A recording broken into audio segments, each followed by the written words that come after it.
Hey guys, guess what I am today? In Old Town of Niagara on the lake, but I'm in Fort George. One of the forts of 1812, 1800s forts. Yeah, this is one of the forts was battling in the 1812 war, but at the time we were a British territory back then. But 1967, we came as Canada. So 158 years later, we are still part of Canada. So I will film the Old Town a little later, but right now I'm here. So between June and September, this is a free admission, so that's good. So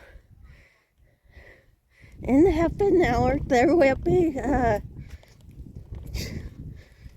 couple demonstrations today, one's with the rifles and other ones for the fort. So I will put this all together later on. So, and going first.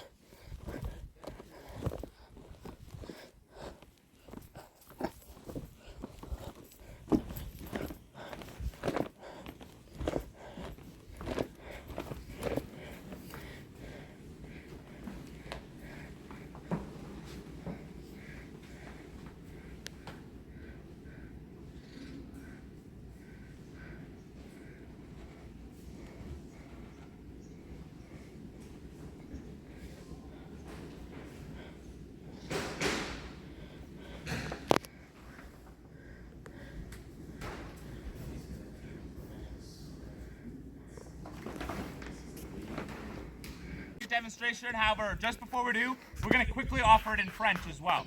Yeah, so hi everybody, I'm just here to offer this demonstration in French. So, bonjour tout le monde, qui veut cette démonstration en français? Parfait. If there are any people over there who are interested in English, he's going to be talking in French over there, so you might want to just move down the benches, but it's up to you. All right, well, welcome everyone to our musket demonstration today. My name is Fred. I am one of our infantry sergeants here at Fort George, and just what that means is I've spent the whole of the summer training up some high school and university students who are working here for the summer in British tactics and the loading of muskets, just like this one. And in just a few minutes, we're going to have all those guys come out. They're going to fire a few shots for your enjoyment. However, before we get to that, I'm just going to talk very quickly about what this thing is, how it works, and why they would use a weapon like this historically. So here at Fort George, we represent the War of 1812. At the time, Canada was a British colony, so it did not have its own army. And the standard weapon for a British soldier in that year was called the Brown Bess musket. Brown like the color, Bess like the name. It is a flintlock musket. That just means that it works on a flint and steel system. So you've got a sharp rock right here, that's the flint. There's a hardened piece of steel, and when you pull the trigger, that piece of flintstone flies forwards, hits that piece of metal, hopefully makes a spark. The spark falls into this little dish right here called the flash pan. You pour some gunpowder in there. The spark hits the gunpowder, which gets it to ignite. It shoots through a small hole drilled into the side of the barrel, sets off some gunpowder you put on the inside of the musket, and then that explosion sends a musket ball flying out the other way. In short, it is sharp rock, hit metal, make spark go boom. It's not very complicated, it's pretty straightforward, and by the year 1812, these types of flintlock muskets were just about everywhere. The British, the Americans, the French, the Spanish, the Portuguese, the Dutch, Italians, Russians, even all the way out to India, East Asia, China. Wherever you are in the world in the year 1812, if you're a soldier, they're likely giving you a flintlock musket. That is just because they all agreed this was as good as it got. This was the height of infantry firearms because this can be fired 4 times a minute. All right, well, I can tell how impressed you all are. I know that today to us doesn't sound like a machine gun, but for the time period, this was considered quite a fast-firing weapon. That is why it's being chosen by a lot of nations for its firepower. Generally, a soldier was expected to be able to load in about 15 to 20 seconds, so 3 or 4 shots a minute, pretty typically. And one soldier, that's not too impressive, but if you think about it in some groups, for example, at the Battle of Fort George, between the British and American Army, there was about 7,000 soldiers fighting for control of this fort. If they could all do 4 rounds a minute, which is the ideal, every 60 seconds they were going to send about 28,000 rounds down the field. If they stood there for an hour, they would get off around 1.5 million rounds. And so, one musket is not too impressive. But this is a weapon designed for use in groups, and that was why it could be so advantageous in the day. Now, since it could be a bit slow to load, they're going to start you off in training right away, pretty much, if you're a historic soldier. For the British Army, they had it down to a science. They called it the platoon loading exercise. You'd start in the left arm, spin the musket around, tuck it underneath your armpit, reach into the black box that's on the back, which is your cartridge box, pull out a musket cartridge. These are paper shells with black powder inside them, which is the explosive. And historically, as I mentioned, you'd find a lead ball. Today we're just firing blanks. We want everyone to walk away with all their fingers. But you would find a lead ball, 69 caliber, just at the end of the paper tube. You would bite off the top of the cartridge, pour a bit of gunpowder directly between the flint and the steel, what's called the priming charge. When the sparks are created, you want the sparks to land right on top of the priming charge. Bring the weapon down to the side, pour the rest of it down the top of the tube. The powder, the paper, and the ball would all drop down. You take out this long stick right here, which is called the ramrod. Use it to shove the round straight down to the bottom to make sure it's secured. Take the ramrod back out, and I cannot stress how important it is that you take the ramrod back out. So important that they made it. The final step of the load is a quick tap just to make sure it's actually there. And with that done, you're ready for one shot. You got to repeat that process every time you want to fire. And so a lot of emphasis being put onto training, because once you get on the battlefield, people are firing back. If you're shaky, if you're nervous, you're slowing down. And it was understood that if everything was equal, the side that could fire fastest would probably win the day. And so they wanted these men to have this be second nature. Once you get out onto the battlefield, however, you have a few concerns on your mind. Concern number one is that these things can be very unreliable. They don't like to work all the time, especially in bad weather. At its most basic, the flint, it can go dull. If it goes dull, it's not making any sparks. If you're unlucky, the sparks can just miss the gunpowder. If it's windy, it can just blow the sparks away. If it's raining and your gunpowder gets wet, it's not going to work if it gets wet. In fact, if it is raining on the day that you're supposed to have a battle during the War of 1812, the battle is canceled. A bit like a baseball game, plan it for the next day, because good luck firing this thing in the rain. If it's a light rain, you can get it to go. If it's a heavy rain, you're going to have a lot of problems. And so it's not a super reliable weapon. Even on a nice day like today, you're looking at about a 1 in 5 misfire rate. And so a misfire is just any time you pull the trigger, nothing happens. You have to give it another try. So 20%, it's pretty high, all things considered. Now, the other big problem with a weapon like this, at least from our perspective today, is that it's not a rifle. It's a smooth bore musket. And what that means is inside the barrel, it is just a piece of pipe. There is nothing to guide the bullet. Modern weapons have rifling, which are metal grooves. They twist down the barrel, kind of like a spiral staircase. And that grooving, when you pull the trigger, spins the bullet out. And it's the spin that makes it really accurate for a far distance. This, it's unrifled, and in fact, the bullet would sometimes be a bit smaller than the barrel. One of the problems of the weapon is it gets very dirty. As it gets dirty, the barrel gets clogged up. And if you can imagine, if your barrel's clogged up and you're pushing around down to the bottom, it's going to slow you down. And so to get around that problem, it would have a large barrel and a small bullet. So it's a 75 caliber barrel, 69 caliber bullet. Just across the river, the American Army is using a 69 caliber Springfield musket with a 62 caliber bullet. So they got the same solution, large barrel, small bullet, with the idea being with that size difference, you can throw the ramrod right down, you can load it a lot faster. However, the downside is that the bullet has a little bit of wiggle room, it's unguided, so when you squeeze the trigger, it is going to literally rattle along the insides of the barrel. It's going to ping pong its way out, and then whatever way it happens to go last is the way it's going to go. And so that might be up or down or left or right. The person firing it really doesn't know where that's going to end up. And so at about 100 yards, which is the size of a football field, you still had some degree of accuracy, but they didn't tend to fight at a much further distance than that. It was usually actually fairly close range battles. 50 yards was pretty common at the Battle of Fort George.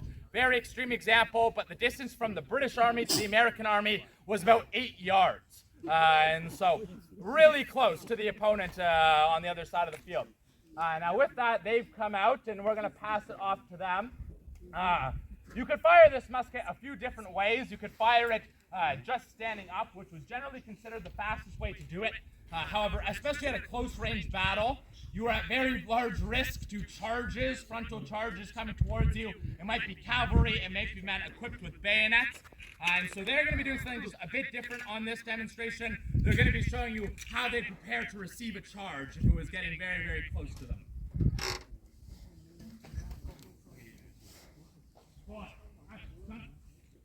Fix. Fix. We'll wait for you, don't worry. Shoulder. On. The other sergeant is just asking some people to move a bit out of our range. Those are kids.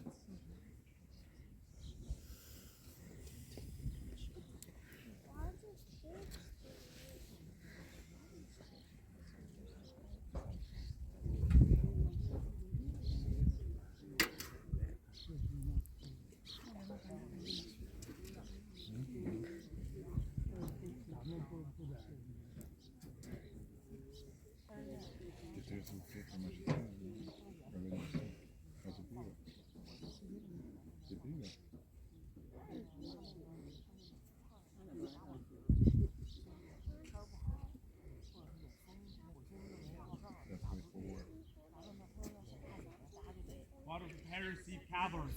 Hold. Arms. Disregard. Disregard. Have them load first. Okay. Disregard. I do it. What do you mind if we do with the bandits? That's what I was thinking. Okay. Well, you take it. Squad will perform the platoon loading exercise with blank cartridge. Primate. Load. Handle cartridge. 1, 2, 3. Prime. 1, 2, 3. 1, 2, 3. Cast. Out. Now the first load that they're doing, they're going a lot slower. They're doing what is effectively a training exercise called the platoon loading exercise. On their later shots, they'll be going a bit faster.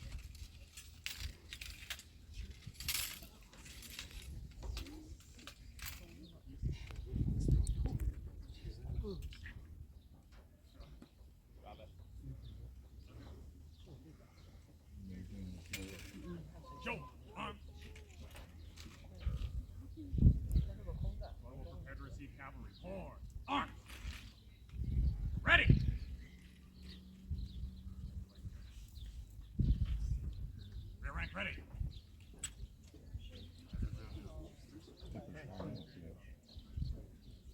One. May. Ready. 2, 3. Set. Fire.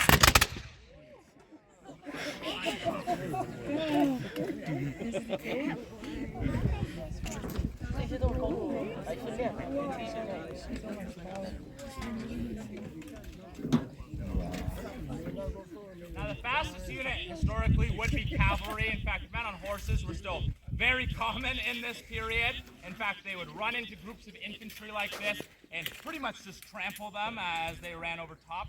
And so the bayonet formation that we have them in right now, one, the bayonets will scare the horses, which is an ideal. We'll let them fire though. Ready? 1, 2, 3, set. Fire! The firing, of course, will also do damage to the horses, hopefully whittle down their numbers as they approach.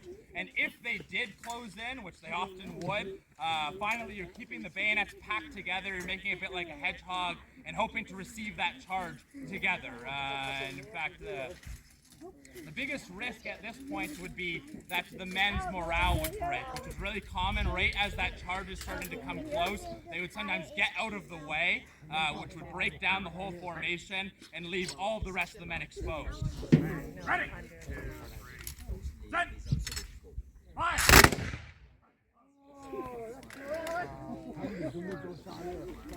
Smoky.